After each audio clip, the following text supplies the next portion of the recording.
The stage is set for Chandigarh Municipal Corporation elections. The fate of 152 candidates contesting for 26 seats will be sealed tomorrow. The UT Election Commissioner is hopeful of a huge voter turnout. UT Election Commissioner Rakesh Mehta warned that ration cards alone will not be accepted as proof of eligibility to vote in Saturday's MC poll. He said acceptable documents were limited to voter ID card, driving license and passport. एक तो voter epic card अपना ले जाना होगा, number पहला document तो वही है। और जहां तक यहाँ मुझे पता लगा कि 90% लोगों के पास ऑलरेडी एपिक कार्ड इशू हो चुके हैं, तो इसलिए एपिक कार्ड ले जाएं तो बहुत बेहतर रहेगा। पर साथ साथ क्योंकि पिछले 15 दिनों में भी 20-30 हज़ार और नए इलेक्टोरल रोल में नाम दर्ज हुए हैं, तो उनके पास शायद एपिक कार्ड ना हो, तो उसके लिए भी हम लोग ने आज ही एडवर्टाइजमेंट दिया था पेपर में कि कोई और भी तरह का आइडेंटिफिकेशन डॉक्यूमेंट ले जा सकते हैं, जैसे उनका ड्राइविंग लाइसेंस है या कोई बिजली का बिल हो या पासपोर्ट हो या कोई भी ऐसी सबूत हो, पर राशन कार्ड नहीं ले जा सकते। The city has 452 polling stations, and out of these, 100 have been identified as sensitive. On Friday, the EC along with senior police personnel inspected some of the polling stations where there is potential for disturbance. Extra precautions have been taken in 12 areas marked as hypersensitive. कल MC का election है और 452 booths हैं सब मिला के, और इस सब में 4000 हमारे एम्प्लॉइज सब पूरे ड्यूटी पे हैं, और पुलिस भी 72 उन्होंने सेक्टर ऑफिसर्स बनाए हैं, सबको वायरलेस दिया है, सबको वीडियोग्राफी की इक्विपमेंट दिए हुए हैं, और वायरलेस पे सब होंगे, और जितने भी सेंसिटिव बूथ्स हैं 100 के करीब, उनमें खास सावधानी बरती जाएगी।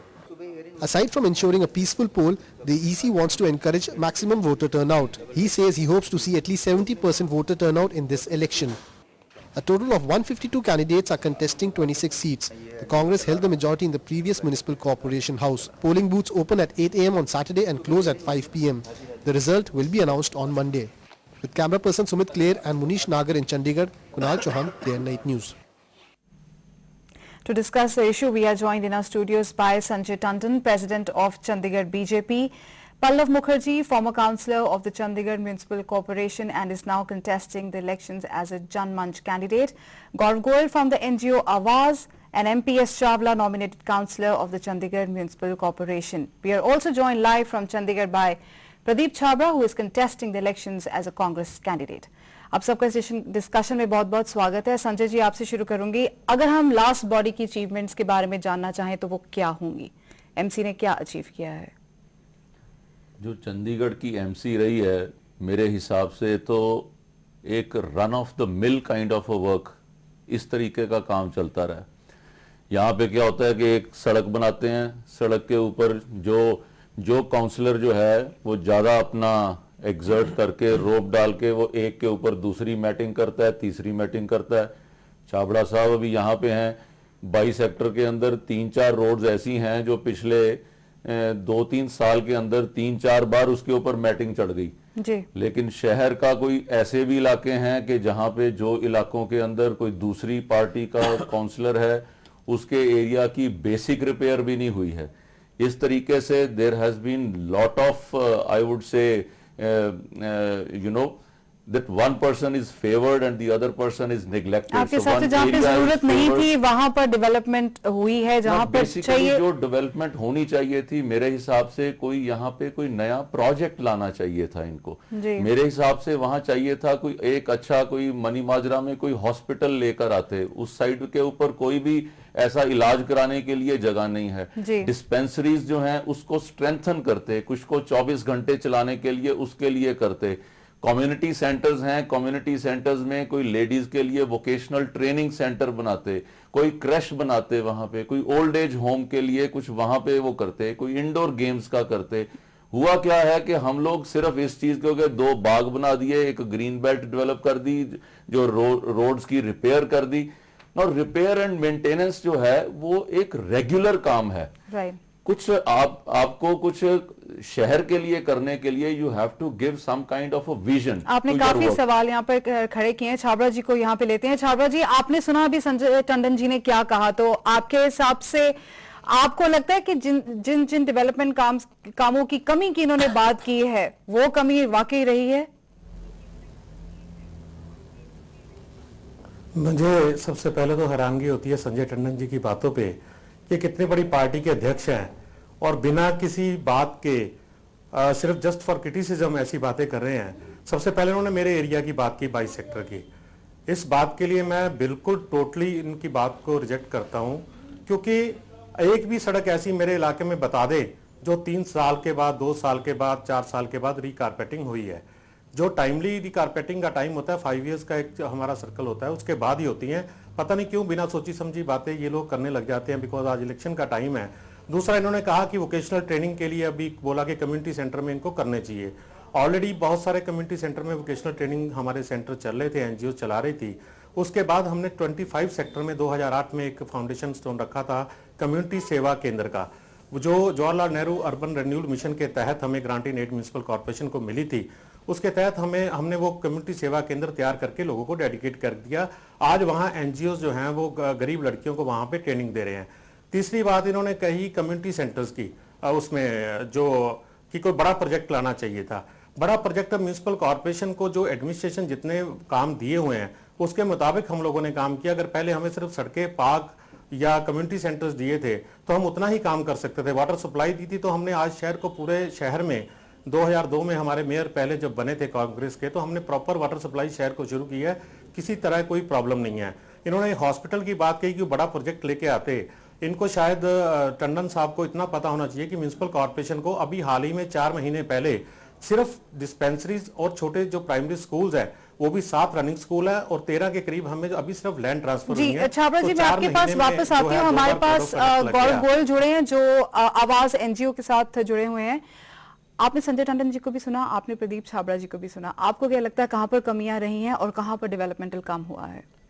देखिए, चंडीगढ़ में कुछ डेवलपमेंट वर्क्स तो roads are not the problem, हर जगह अच्छी रोड्स चंडीगढ़ में बनी रही हैं, लेकिन इसके अलावा भी एक आम आदमी के लिए कुछ डेवलपमेंट वर्क्स की ज़रूरत होती है, जो मुझे लगता है कि चंडीगढ़ प्रशासन या हमारी म्यूनसिपल कमेटी जो भी है हम नहीं दे पाए हैं। जैसी बुनियादी चीज़ें हैं, hospital is a major issue. मैं खुद अगर पीजे जाऊं तो वहाँ पे बेड्स अवेलेबल नहीं है। तो चंडीगढ़ को, एमसी को, ये इतना बड़ा बजट उनका रहता है, उनको ये सोचना चाहिए था कि हम एक हॉस्पिटल ज़रूर लेके आते। इस तरह का कोई एक मेजर डेवलपमेंट वर्क नहीं आया है। और अभी मुझे पता चला है कि चंडीगढ़ में कुछ नए बस स्टॉप्स हर जगह पे बन रहे हैं, जो न्यू दिल्ली में जैसे बस स्टॉप्स हैं वैसे बन रहे हैं। तो मैंने अभी आरटीआई मैंने अभी कहा है, डल चुकी है। तो एक्सपेक्टेड रेट किसी ने बताया, काउंसलर ने, कि वो 11 लाख का एक है। मैंने उसको खुद जाके देखा, वॉच किया। There is no question of spending 11 lakh on this where the 4 persons are sitting under that.